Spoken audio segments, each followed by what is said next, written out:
प्यारे बच्चों नमस्कार। आज के पाठ्यक्रम में चलते हैं हम बाल मुकुंद द्वारा रचित विदाई संभाषण का कुछ अंश और पृष्ठ क्रमांक 29 का 50 का अंतिम लाइन देखेंगे। वहां पर है नादिर शाह ने जब दिल्ली में कत्लेआम किया तो आसिफ जाह के तलवार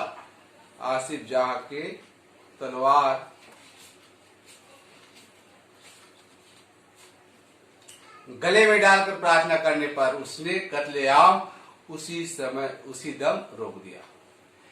ये भी एक राजा है, राजा का कर्तव्य है, दयावान होना चाहिए, धर्मपरायण होना चाहिए, कुछ तो उसमें उदारता होना चाहिए, भाव छुपा रहता है।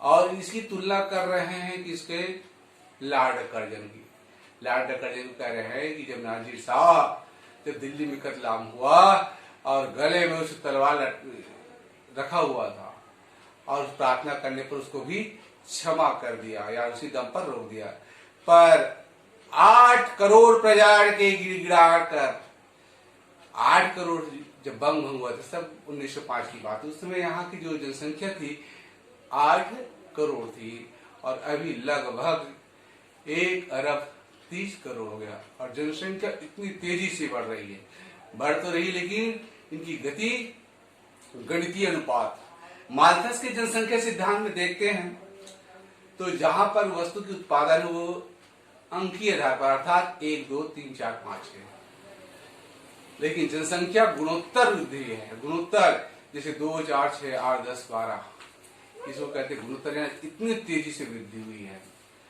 और 8 करोड़ प्रजा ने गिड़गिड़ाकर जो बंगाल विभाजन हो रहा है उसको न करो, विच्छेद न करने की प्रार्थना पर आपने जरा भी ध्यान नहीं दिया।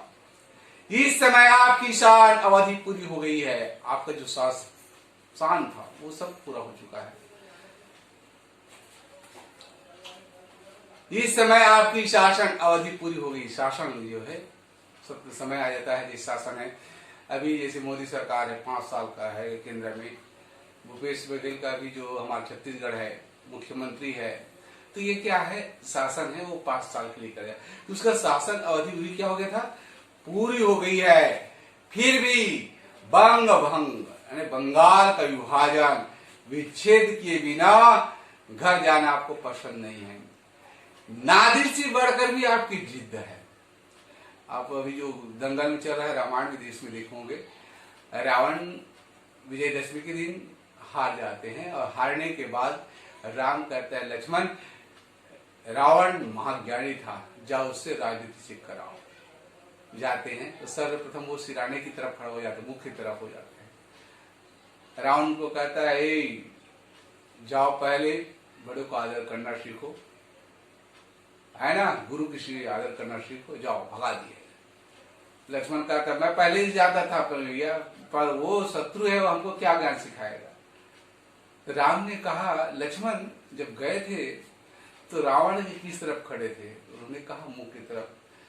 भाई लक्ष्मण ज्ञान गुरु के चरणों में होता है और आप उसके सिर पर चढ़ गए तो कहां से ज्ञान देंगे। इस तरह से तुम पैर तरफ जाओ, राजनीति सिखाएंगे। साम दाम दंड और भेद, ये राजनीति की 4 नियम हैं। साम का अर्थ है आपस मिला देना, दाम का अर्थ है पैसे लेकर के लेना, भेद उसकी कमजोरी को जान लेना। अब जब नहीं आता है तो चौथा होता वो दंड अंतिम होता, ये राजनीति है। इस प्रकार से और उसका शिक्षा भी कहा गया है कि जो छोटी सी भी फोड़ा है उसे कमजोर ना समझो, कब वो नासुर बन जाएगा, परेशानी कर देगा। उसी प्रकार से जो शत्रु है, शत्रु को कभी भी कमतर नहीं आंकना चाहिए, ये राजनीति है। भावार्थ यही पर हो गया है।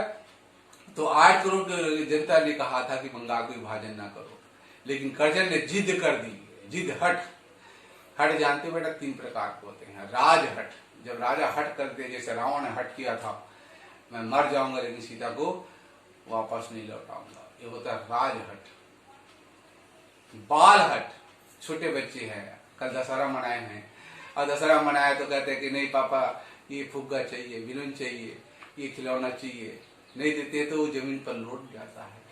ये बाल हट है, उसको देने पर वो मान जाता। और स्त्री हट तो जानते हो बेटा, रामचरितमानस में कई जैसा हट किसी ने नहीं किया है ना। ये सबसे खतरनाक स्त्री हट होता है। ये 3 हट का वर्णन आता है। और ये हट माने होता है जिद, यानी हमको ऐसा करना मतलब करना है।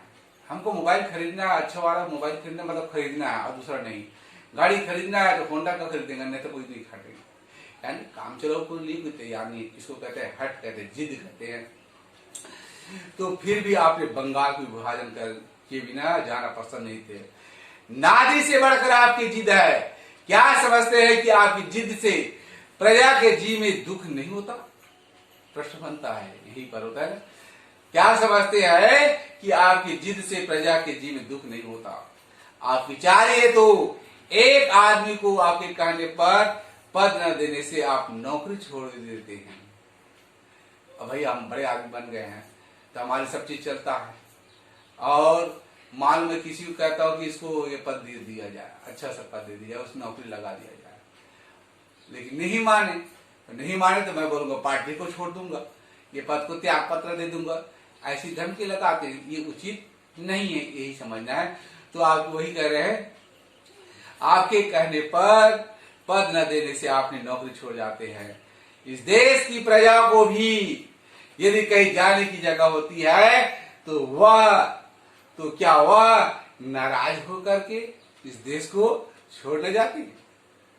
ये है, यहां की प्रजा ने आपकी जिद का फल यही देख लिया है। उसने देख लिया कि आपकी जिद ने इस देश की प्रजा को पीड़ित किया है। आपको भी उससे कम पीड़ा न दी गई, यहां तक कि आप स्वयं उसका शिकार हुए।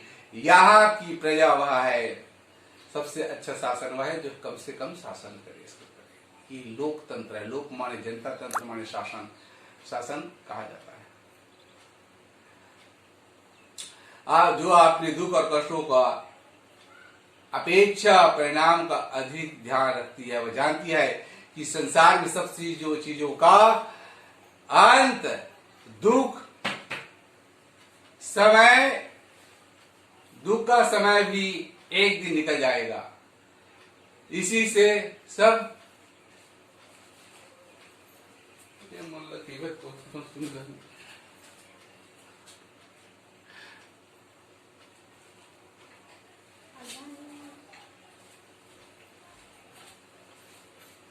थोड़ा सा तकनीकी प्रॉब्लम आ गया था, इस कारण से विधान हो गया। चल आगे चलते हैं। यहाँ की प्रजा वह है जो अपने दुख और कष्टों की अपेक्षा परिणाम का अधिक ध्यान रखती है। वह जानती है कि संसार में सब चीजों का अंत दुख का समय भी एक दिन निकल जाएगा, है ना। दुख में सुमिरन सब करे, असुख में करे न कोई। जो सुख में सुमिरन करे तो दुख काहे होय। बेटा, ये जो बदली है वो छट जाएगी। ये रात है, तमस है, अंधकार है, वो छट जाएगी। एक लेगी तो सूर्योदय होगा, बदली हटेगी तो आकाश, स्वच्छ आकाश दिखाई देने लगेगा। हमारे जीवन में सुख दुख है ना, सुख दुख लगा रहता है। और यदि हमने सुख का भोग किया बेटा, तो दुख को भी भोगने के लिए हमको तत्पर रहना है। ये जो विषम परिस्थिति होती है हमको स्मरण कराती है। ये परीक्षा लेते रहते हैं, जिसमें देखेंगे जो जितना अधिक कष्ट पाता है उन भगवान उसे परीक्षा हम सबको सिखा देता है। यही है इस पाठ में। और दुख का समय भी एक दिन निकल जाएगा। इसी से सब दुखों को झेल कर पराधीनता सहकर भी वह जीती है। पराधीन सपने सुख नाही, ये उक्ति नारी जाति के लिए किया गया है। नारी जाति के पराधीन सपने सुख नाही, दूसरों के अधीन रहने में कभी भी सुख नहीं है। स्वतंत्रता की रोटी, सूखी सूखी रोटी हमको अच्छी लगती है, लेकिन पराधीन में जो पकौड़े हैं, खीर पूरी है, ये अच्छी नहीं लगती है। ये स्वतंत्रता और पराधीनता का अंतर है। महिला इस कृतज्ञता की भूमि की महिमा आपने कुछ न समझी, और न यहाँ की जो दीन दुखी है, प्रजा है, प्रजा की भक्ति, प्रजा की श्रद्धा भक्ति आपने साथ ले जा सके, इसका बड़ा दुख है। अगर आप जा रहे तो खुद तो लेकर जाओगे, विदाई हो रहा है। इस देश के शिक्षितों को तो देखने की आपके आंखों की ताब नहीं है।